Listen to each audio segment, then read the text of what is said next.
अस्सलाम वालेकुम दोस्तों। अच्छा, आज मैं आपको एक कहानी सुनाने लगा हूँ। कहानी है एरिक नामी एक शख्स की, जो एक दिन चहलकदमी करते हुए अपने कुत्ते को साथ ले गया, जिसका नाम था नोवा। पार्क में टहलते हुए नोवा को एक खरगोश नजर आया, तो नोवा रस्सी छुड़ा के उस खरगोश के पीछे भाग निकला।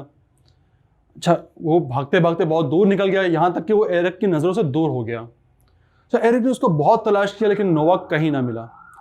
एरिक परेशान होकर घर आ गया कि आखिर मेरा कुत्ता कहाँ गया। काश मैं घर से निकला ही ना होता, काश मैं घर से ना निकला होता तो मेरे हाथ से रस्सी ना छूटती, ना मेरे हाथ से रस्सी छूटती, ना नोवा मुझसे गुम होता। लिहाजा एरिक उस वक्त को याद करके कोसने लगा जब उसने ये तहिया किया था कि आज मैं पार्क में नोवा को लेके जाऊंगा। दूसरी जानिब नोवा, जो अपने मालिक से गुम हो चुका था, एक खातून को मिलता है। वो खातून जब नोवा के पट्टे पे पता एड्रेस देखती हैं तो वो उसे अपने मालिक के पास ले जाती हैं, एरिक के पास। एरिक अपने कुत्ते को पाके बहुत खुश होता है। इसी तरह जब बातचीत होती है तो एरिक की उस खातून से दोस्ती भी हो जाती है। उनका जब मिलना जुलना शुरू होता है, दोस्ती गहरी होती है, तो एरिक सोचता है कि कितना अच्छा वक्त था वो कि जब मेरे हाथ से रस्सी छूटी।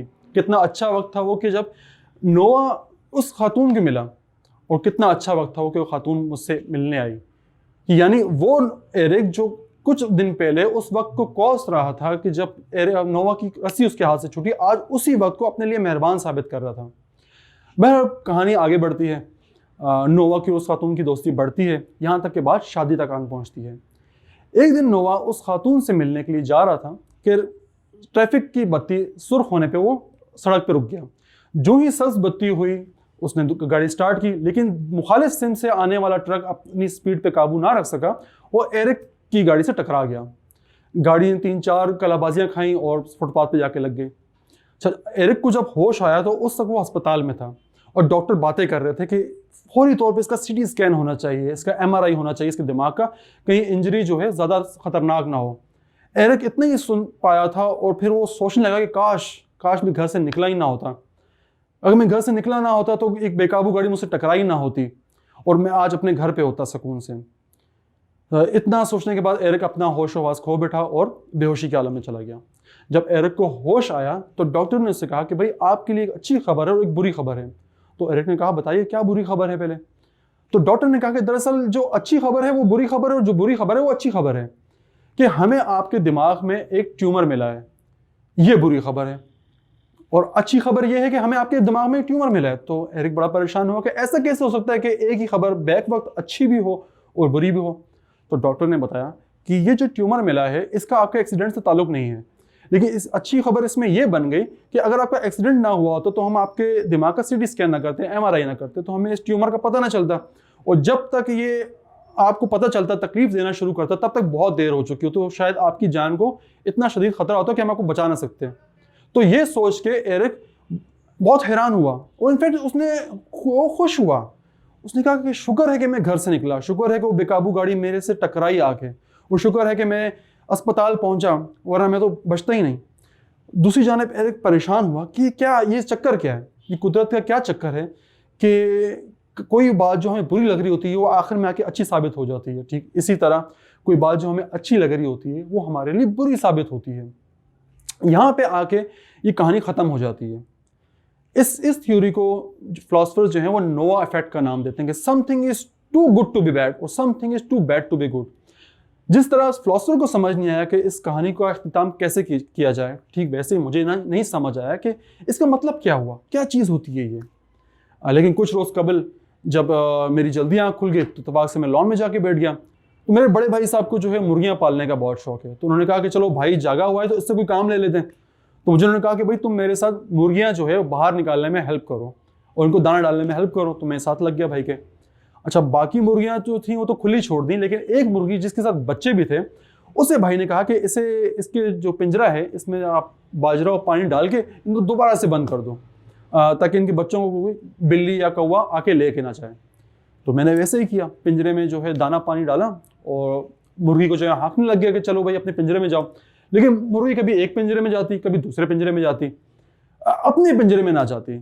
मैंने बड़ी मुश्किल से मुर्गी को वहाँ से उठाया और उसने चीखा चिल्लाया और बड़ी मुश्किल से हमने इसको उसके पिंजरे में डाला। और डालने के बाद मैंने भाई से कहा कि कितनी बेवकूफ़ मुर्गी है, इसे हम अच्छी जगह लेके जाना चाहते हैं जहाँ इसके लिए खुराक भी है, पानी भी है, लेकिन ये हमेशा गलत जगह का इंतखाब करती है। तो भाई ने मुस्कुराते हुए कहा कि भाई देखो वो मासूम परिंदा है, वो नादान है, उसे नहीं पता कि उसकी भलाई किस में है, उसे नहीं पता कि उसकी फलाह किस में है, उसको खुराक कहाँ से मिलेगी। लिहाजा हमें उसको ज़बरदस्ती हाँकना पड़ता है, भले वो चीखे चिल्लाए, हमें बिना कुछ सोचे समझे उसको उसकी मंजिल तक लेके जाना पड़ता है। भाई ने तो इतनी बात कर दी, लेकिन मेरी बहुत सारी मुश्किलें आसान कर दी। वो नोवा इफेक्ट जिसे मैं 4-5 दिन से समझ नहीं पा रहा था, ये तो हम बचपन से समझते आ रहे थे, जिसे हम हिकमत इलाही, अल्लाह की हिकमत का नाम देते आए थे कि अल्लाह की हिकमत हमें कहाँ लेके जाती हमें नहीं मालूम होता। जिस तरह इस मुर्गी को नहीं मालूम था कि मैं इसको इसके फलाह की तरफ लेके जाना चाह रहा हूँ, लेकिन वो हर बार मुझे जालिम समझी होगी कि मुझे अपनी जगह से निकाल लेता है। जिस तरह हम हर बार अल्लाह पाक को समझते हैं कि यार हमारे साथ क्यों मुसीबत आती है, हमारे साथ ऐसा क्यों होता है, हालांकि उसी मुसीबत के अंदर से फलाह निकलती है। अल्लाह पाक की हिकमत हम नहीं समझ पाते और हम रोना धोना शुरू कर देते हैं। और आपको सच्ची बात बताऊँ, मुझे आज तक खुद सब्र और शुक्र की तारीफ समझ नहीं आई थी। मसलन अगर मुझे नुकसान कोई बंदा दे गया, लाखों रुपए का नुकसान दे गया, मैं उस पर सब्र कर सकता हूँ, लेकिन उसमें शुक्र कैसे करूँ। मुझे कोई शख्स धोखा दे गया, मैं उस पर सब्र कर सकता हूँ, मैं उस पर शुक्र कैसे करूँ।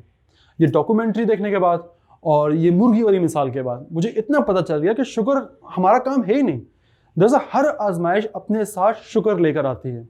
फ़र्क सिर्फ इतना है कि उस आजमाइश से शुक्र के दरमियान के जो वक्फा है उसे हम सब्र का नाम देते हैं। आप अपनी मिसाल ले लें, आप एरिक की मिसाल ले लें कि उसकी आजमाइश कहाँ से शुरू हुई। कुत्ता उसके हाथ से छूटा, उसका मुकाम शुक्र कहाँ हुआ कि उसको ट्यूमर का पता चला। वो खातून जिससे वो मोहब्बत करता है उससे उसकी शादी हो रही है। यानी आजमाइश, कुत्ते का छूटना और शुक्र, जान बचना, ये असल चीज़ थी। बाकी का सारा मकाम था वो सब्र था कि उसमें से सब्र करना है। अल्लाह पाक हमें यही कहता है कि तुम सब्र करो, हिकमत पे भरोसा करो। हम हिकमत में भरोसा नहीं करते। हम जब अपनी ज़ात पे भरोसा करना शुरू करते हैं तो हमारी परेशानियां जो है बढ़ना शुरू हो जाती हैं। आप अपनी मिसाल ले लें, अगर आज आप कामयाब हैं तो अब याद कीजिए कि ये कामयाब मोड़ आने तक आपने कितनी तकलीफें बर्दाश्त की, कितने धोखे खाए, कितने लोग आपको छोड़ गए, लेकिन वो सब एक सबक था आपको मुकाम शुक्र तक लाने के लिए। तो वो आजमाइशें जिसे आज आप बतौर सबक अपने बच्चों को बताएं कि यार मैंने ये वक्त आया, लेकिन आज देखो मैं यहाँ पे खड़ा हूँ। तो हर आजमाइश अपने साथ शुक्र लेकर आती है, बशर्त ये कि हम सब्र करना सीख जाएं, हम सब्र की हिकमत समझ जाएं। उम्मीद करता हूँ दोस्तों कि आपको अपनी बात समझा पाया होगा। इंशाल्लाह दोबारा मुलाकात होगी आपसे। अल्लाह हाफिज़।